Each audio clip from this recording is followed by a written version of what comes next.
구약성경 391쪽에 있습니다. 사사기 16장 오늘 22절부터 마지막 31절까지 말씀 한 절씩 기도하겠습니다. 제가 먼저 22절입니다. 그의 머리털이 밀린 후에 다시 자라기 시작하니라.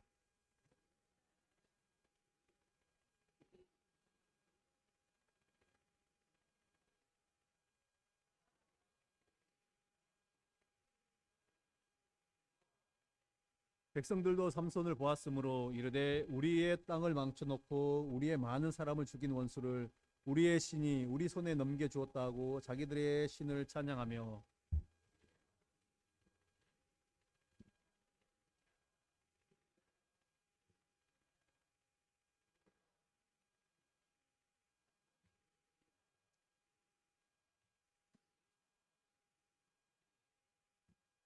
삼손이 자기 손을 붙든 소년에게 이르되 나에게 이 집을 버틴 기둥을 찾아 그것을 의지하게 하라 하니라.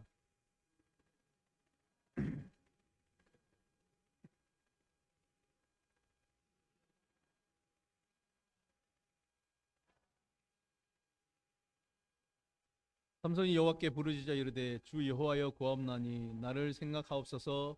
하나님이여 구하옵나니 이번만 나를 강하게 하사 나의 두 눈을 뺀 블레셋 사람에게 원수를 단번에 갚게 하옵소서 하고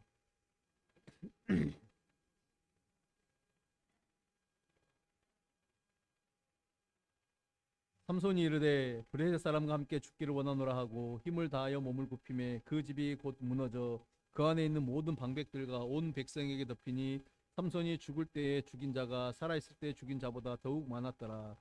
그의 형제와 아버지의 온 집이 다 내려가서 그의 시체를 가지고 올라가서 소라와 에스다올 사이 그의 아버지 마노아의 장지에 장사하니라.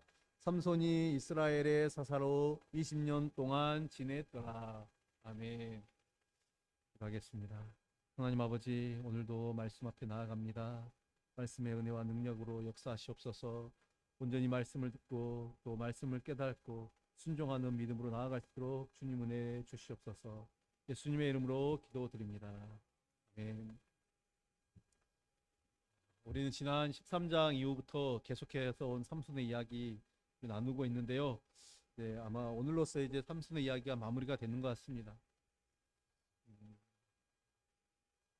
여러분, 우리는 살면서 크고 작은 실패들을 경험합니다. 어떤 분야든 마찬가지죠. 우리가 하는 뭐 사업이든 또 우리 신앙적인 부분이든 일적인 부분이든 여러 가지 부분에서 우리는 실패들을 경험합니다. 내가 이때까지 살아가면서 나는 한 번도 실패를 경험하지 않았다.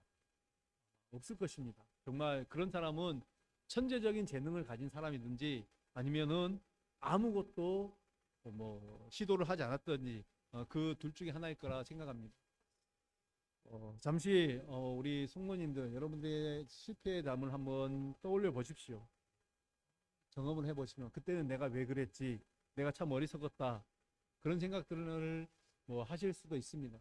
다시 기회가 온다면 나는 같은 선택을 하지 않을 것이다, 이번에는 잘할 수 있을 것이다 라는 그런 생각을 하게 됩니다. 근데 우리가 성경을 보면요, 성경에는 성공의 이야기보다는 오히려 실패의 이야기로 더 가득 차 있는 것을 보게 됩니다. 우리가 잘 아는 창세기를 보십시오. 우리 인류의 첫 조상 아담은 실패했습니다. 그리고 얼마나 많은 사람들이 그 이후에 아담의 뒤를 이어서 실패를 했는지 모릅니다.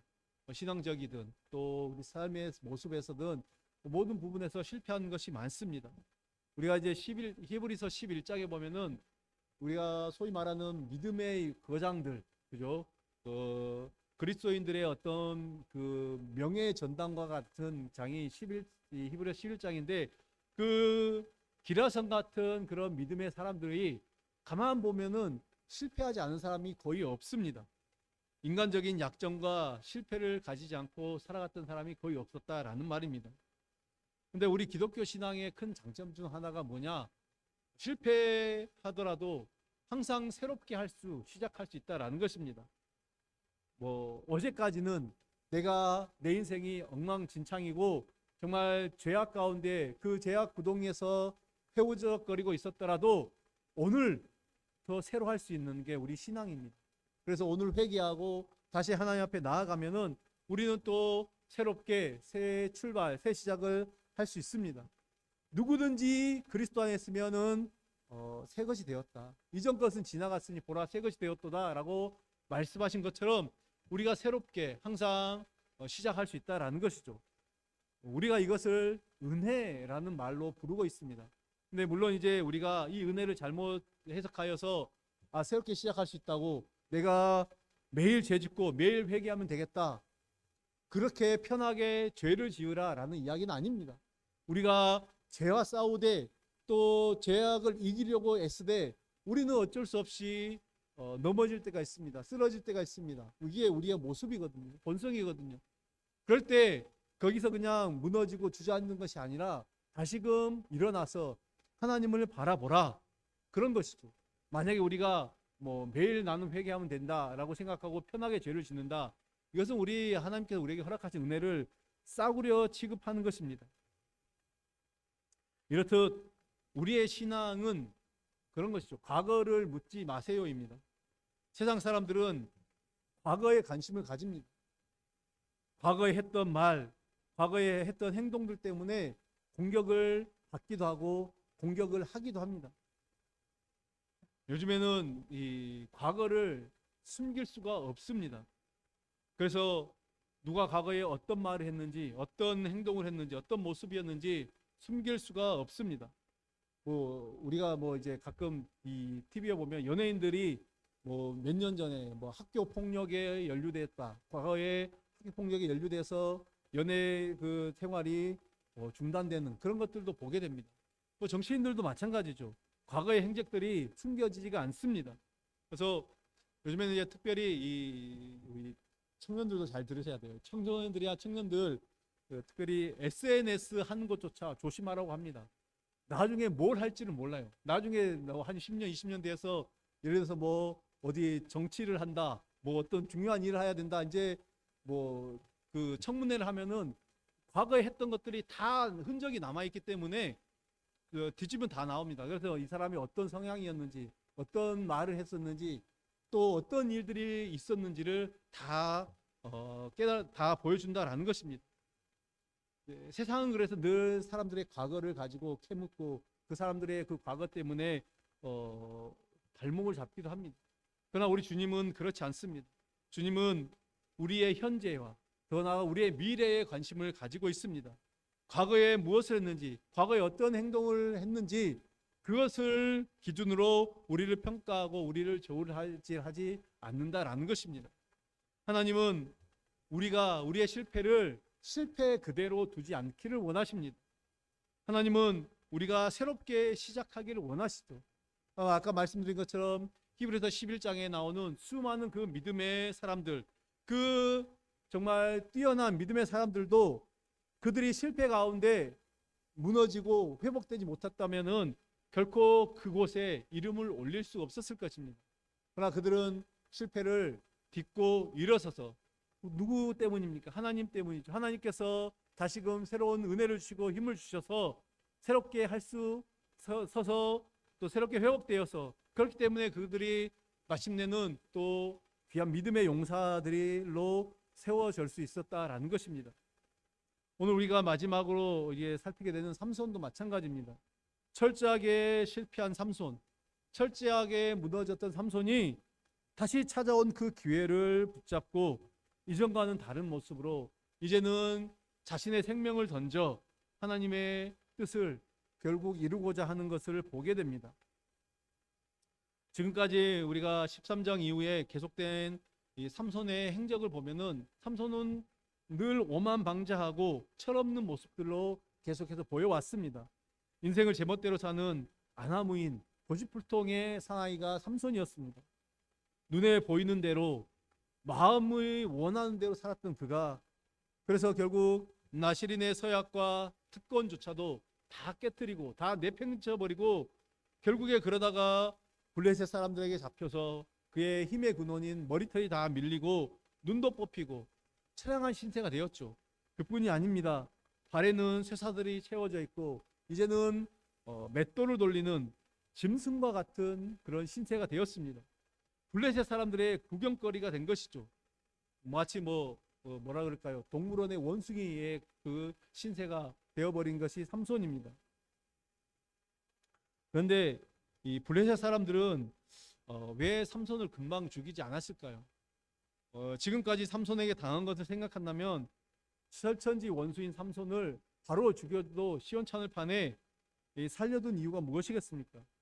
그래서 아마 이제 초인적인 힘을 발휘하던 삼손이 이제는 아무런 힘을 쓰지 못하는 종이 호랑이로 전락해 버렸기 때문에 그들은 삼손을 조롱하면서 자신들이 어떤 당한 그 분풀이를 하기 위해서 금세 죽이지 않았을지 모르겠습니다. 눈이 빠지고 더 이상 힘을 쓸 수 없는 것으로도 이 비참한 삼손인데 지금 견디기 어려운 수모까지 당하고 있습니다. 그런데 이것은 또 어떻게 보면 하나님의 일하심입니다. 하나님이 지금 삼손의 인생 속에서 그를 징계하고 있다라는 것이죠. 하나님은 삼손을 징계하십니다.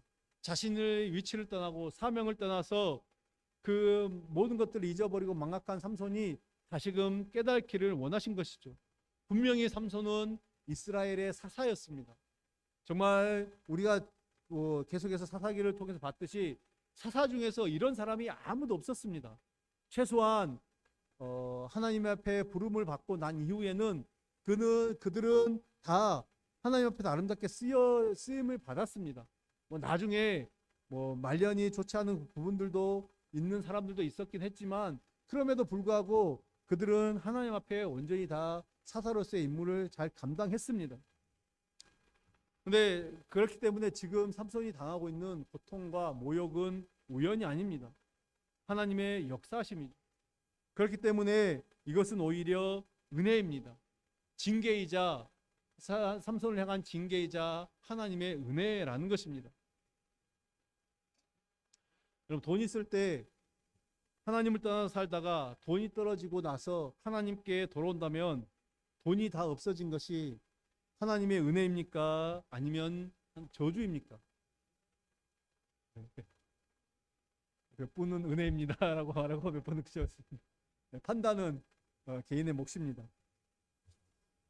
우리나라에 그 IMF가 찾아왔을 때 정말 많은 사람들이 고생을 했죠. 여기에 또 그렇게 IMF 때문에 고생하신 분들이 계실 것입니다. 특별히 사업을 하신 분들, 자영업 이런 분들 정말 너무나도 많은 어려움을 겪었습니다. 직장인들도 마찬가지였죠. 직장 생활하신 분들도 하루아침에 직장을 잃어버린 사람들이 부직이었습니다. 그때 저는 20대 초반이었습니다. IMF를 크게 이제 피부로 크게 느끼지 못했던 그런 시기였죠. 다만 저도 이제 그때 군대를 가야 되는데 군대를 가는 것이 쉽지 않았습니다. 다들 힘들다 보니 이제 그때 당시 청년들이 군대로 몰려들었습니다. 그래서 웬만한 군대가 경쟁률이 굉장히 치열했습니다. 제가 이제 그 해군을 다녀왔는데 해군을 다녀온 몇 가지 이유 중에 하나가 그때 당시 육군을 가려고 지원하면은 최소한 1년은 기다려야 된다. 그렇기 때문에 복무 기간이 조금 길지만 그래도 빨리 갈 수 있는 해군을 제가 선택을 했습니다. 근데 그마저도 제가 신청한 기간보다 3개월이나 늦게 그 영장이 나왔습니다. 근데 이제 이거는 중요한 게 아니고요. 제가 당시 이제 그 IMF 당시에 개인적으로 사업을 하셨던 어느 집사님의 이야기를 들었습니다. 제가 이 간증을 들은 시점은 이제 IMF가 끝나고 나서 무려 한 10년 정도가 지난 후였죠. 왜냐면 제가 그 지난 교회에서 예전에 섬기던 교회에서 사역하던 그 교회에서 만난 집사님의 이야기입니다. 당시 그분은 교회를 다녔지만은 당신 말로는 그래요. 무늬만 크리스천이었다.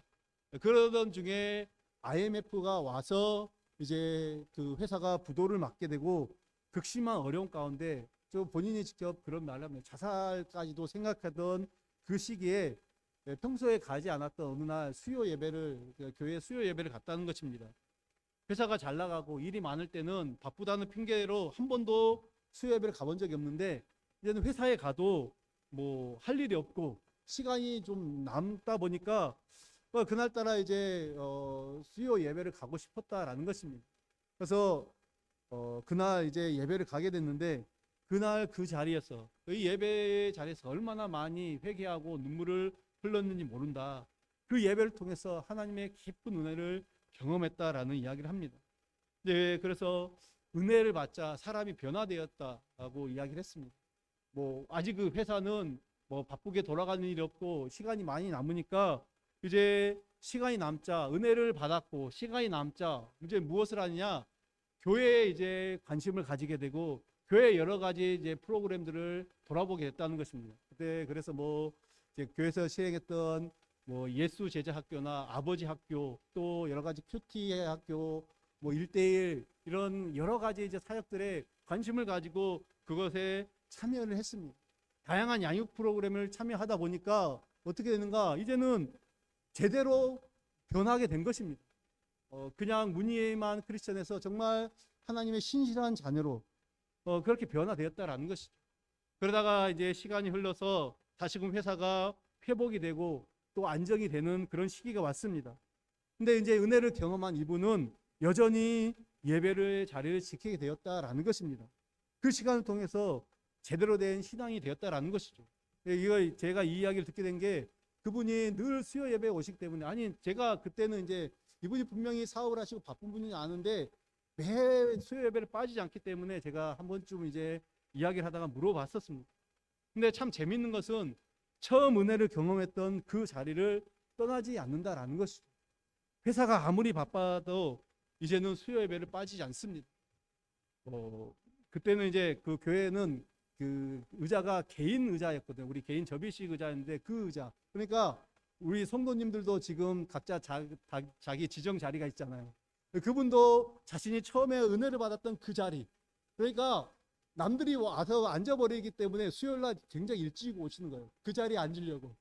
자기는 그 자리에만 앉아야지 은혜를 받는다. 제가 그래서 우리 성도님들 자리 맡아놓고 있는 거 한편으로는 이해가 갑니다. 그런 은혜를 경험하면은 그렇게 되는 것 같습니다. 근데 이제 이분의 고백이 무엇이냐면은 회사가 힘들고 어려워졌던 것이 자기에게는 그것이 은혜라는 거예요. 다시 회복이 되었으니 그렇게 말하는 것이 아니라 그런 과정이 없었으면 회사가 무너지는 과정이 없었으면은 자기는 여전히 무늬만 크리스천으로 아니 시간이 더 지나면은 이제는 그 무늬마저도 없어지는 그런 모습으로 살지 않았을까 그렇게 말하는 것입니다. 그래서 하나님은 당신의 자녀가 이 하나님 대신 하나님 외에 다른 것 자신의 능력, 자신의 경험, 모든 자신의 어떤 재력 이 모든 것들을 의지하고 살아갈 때 도저히 내 능력으로는 감당할 수 없는 어려운 문제들을 가져다 주시기도 합니다. 이분은 자신의 힘으로는 자신의 능력으로는 이 어려운 회사를 이것들을 해결할 수가 없었습니다. 결국 그래서 부도를 맞았습니다. 그래서 그것으로 인하여 다시금 깨닫고 하나님께 돌아온다면은 하나님은 그렇게라도 하시는 분이십니다. 하나님은 우리가 깨닫지 못하고 돌이키지 못할 때 그런 방법을 통해서도 하나님 우리가 깨닫기를 원하시고 돌이키기를 원하십니다. 그리고 하나님은 우리가 그렇게 깨닫고 하나님 앞에 돌이킬 때 또 새로운 은혜를 주시고 우리를 받아주시는 분이십니다. 여러분 오늘 본문 22절의 말씀을 한번 보십시오. 22절에 보면 그의 머리털이 밀린 후에 다시 자라기 시작하니라 이렇게 말하고 있습니다. 제가 오늘 본문을 오늘 22절부터 잡은 이유가 있습니다. 이 짧은 구절이지만은 이 뭐라 그럴까요? 복선이 깔려 있는 아주 중요한 구절이기 때문입니다. 삼손의 머리털이 다 밀린 후에 다시 자라기 시작합니다. 물론 뭐 머리털은 자르거나 밀더라도 금방 자라게 되어 있습니다. 그러나 동시에 이것은 그냥 단순히 많은 시간이 지났다라는 그 의미가 아닙니다. 이 회복의 과정을 암시해 주는 그런 표현입니다. 즉 삼손은 잡히고 눈이 뽑히고 머리털이 다 밀리고 난 다음에 옥중에서 맷돌을 돌리는 그야말로 육체적으로 정신적으로 고역에 시달리면서도 다시 자라나는 그 머리털과 함께 이제는 영적으로 회복이 된 것입니다. 비록 이제 육신의 눈은 멀었으나 영의 눈을 들고 사사로서의 사명을 자각했다라는 것이죠. 이것이 바로 삼손에게 다시 찾아온 기회인 것입니다. 여러분, 우리는 모두가 실패를 합니다. 목사인 저도 그렇고요. 뭐 중직을 가지고 있어도 다 우리는 실패합니다. 실패하는 것이 우리의 모습이죠.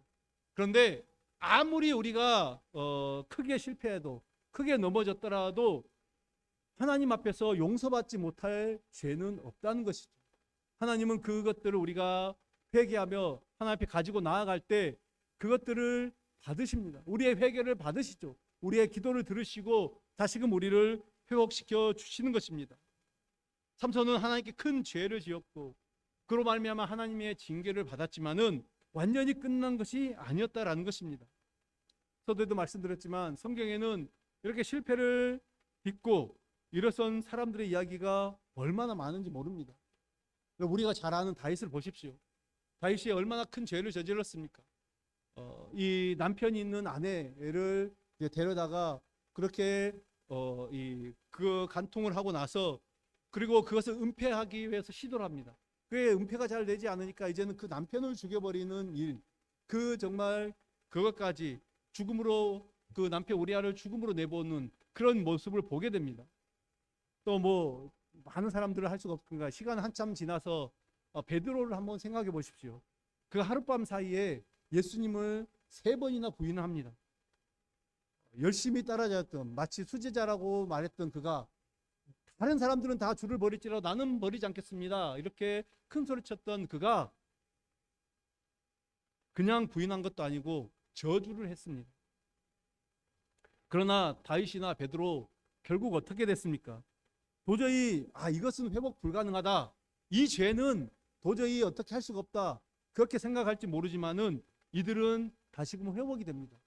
회개하고 깨닫고 돌아서고 난 다음에 다시금 회개하고 하나님께 쓰임을 받는 그런 사람들이 되었다라는 것이죠. 그런데 이제 오늘 우리가 재밌는 사실은 하나님 앞에 한번 실패한 인생이 회복되는 데는 시간이 좀 걸립니다. 오늘 말씀을 보더라도 삼손의 머리가 뭐 하룻밤 사이에 금세 자란 것이 아닙니다. 한번 실패를 하면은 회복되는데 시간이 걸립니다. 왜 그러는가? 여기에는 이유가 있는 것 같습니다. 대부분의 이제 하나님이 우리가 한번 실패했다고 해서 바로 징계를 주시는 것은 아니죠. 대부분의 이제 하나님의 징계를 받는 그 실패, 그 징계를 받는 징계를 불러오는 실패는 어느 한순간에 무너지는 것이 아니라 계속된 오랫동안 불순종, 오랫동안 그런 잘못들이 축적되어 온 결과입니다. 뭐 우리가 한번 하나님 앞에 불순종했다고 하나님이 단칼에 우리를 지옥으로 보내시면 어떻게 되겠습니까? 누가 살아나겠습니까? 누가 지옥에 가지 않은 사람 누가 있겠습니까? 그러나 이제 계속해서 하나님께서 끊임없이 경고하시고 말씀을 주시는데도 뭐 설교를 통해서 또 사람들과 이야기를 통해서 또 어떤 말씀을 통해서 뭐 여러 가지 다양한 방법으로 기도를 통해 하나님께서 깨닫게 하십니다. 그런데도 불구하고 그렇게 계속해서 불순종에 나아가면 하나님은 하나님의 방법을 사용하십니다. 그러니까 어느 한순간에 징계가 있는 것이 아니라 오랫동안 누적된 결과다. 서서히 나쁜 습관이 계속해서 쌓인 결과입니다. 삼손을 보십시오. 삼손도 우리가 13장 위에 쭉 봤지만은 사사로서 하지 말아야 될 행동들, 그 모습들이 계속해서 누적이 되었습니다. 나쁜 습관들, 그런 모습들이 계속해서 쌓여서 결국에는 하나님의 징계를 가져오게 되었습니다. 그래서 회복에는 시간이 걸린 것입니다. 나쁜 습관에는 하루아침에 고쳐지는 것이 아니고 나쁜 그 습관들이 빠져나가는데도 시간이 필요하기 때문에 회복에도 시간이 필요합니다. 제가 언제 유튜브를 보니까 이제 그 좀 의학 유튜브인데 그 이야기를 하더라고요. 이제 다이어트에 대해서 이야기를 하면서 우리가 이제 그 다이어트에 하면 요요 현상이 오는 게 음식이다라고 그렇게 이야기하면서 그분이 이야기하는 게 우리 이제 위가 이것들을 인식하는데 이제 한 3개월이 정도가 걸린다라고 그렇게 이야기를 하더라고요. 그래서 한 번 음식을 줄였다고 해서 그렇게 되는 것이 아니라 한 3개월 정도 꾸준하게 식단 조절을 해야지 계속해서 다이어트를 성공할 수 있다. 그 이야기를 하더라고요. 이렇게 나쁜 습관이 배어 있는 거, 이런 것들을 고치는데, 몸에 오래된 습관이 배어 있는 거 고치는 거 굉장히 오래 걸립니다. 여러분, 우리가 뭐 예를 들어 새벽 예배 다니는 것도 마찬가지죠. 우리가 한번 습관이 이제 드는데, 이 습관이 드는 게 굉장히 오래 걸리더라고요. 저는 이제 제 기준의 경우에는 그렇습니다. 임상의 경우에는 지금은 이제 뭐 아직까지 알람이 없이 일어나지는 못하는데요. 그래도 이제는 뭐 때로는 알람보다 먼저 일어나기도 합니다. 이제는 그 오랫동안 이게 습관이 되어서 벌써 이제 뭐 목회를 하면서 계속해서 꾸준히 새벽 예배를 했기 때문에 이제는 그런 게 습관이 되었는데, 그래도 또 무너지고 나서 다시 습관을 되는 데는 굉장히 오래 걸립니다. 이런 것들이 다 우리의 몸이 이제 다 기억하고 있는 것이죠. 그래서 저는 여기에서 우리의 좀 모습을 한번 돌아보았으면 좋겠습니다. 혹시 우리 몸에 배어 있는 어떤 그런 신앙적인 나쁜 습관들, 신앙인으로서 좋지 못한 습관들이 있다라고 하면은 그것을 빨리 끊어내시길 바랍니다. 옛 습관을 버리고 새 습관을 들여서 정말 좋은 습관을 통해서 하나님이 부어주시는 회복과 은혜를 경험하라는 거죠. 우리 신앙에 좋은 습관들이 얼마나 많습니까? 그것들을 들여서 이제는 하나님 앞에 더 가까이 나아가는 우리의 모습이 되기를 바랍니다. 삼손은 이 징계의 시간을 통해서 자신에게 새로운 기회가 오고 있음을 느꼈습니다.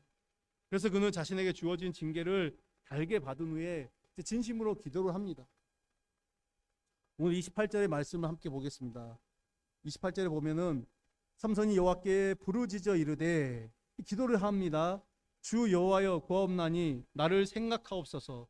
하나님이여 구하옵나니 이번만 나를 강하게 하사 나의 두 눈을 뺀 블레셋 사람에게 원수를 단번에 갚게 하옵소서 하고 이렇게 말합니다.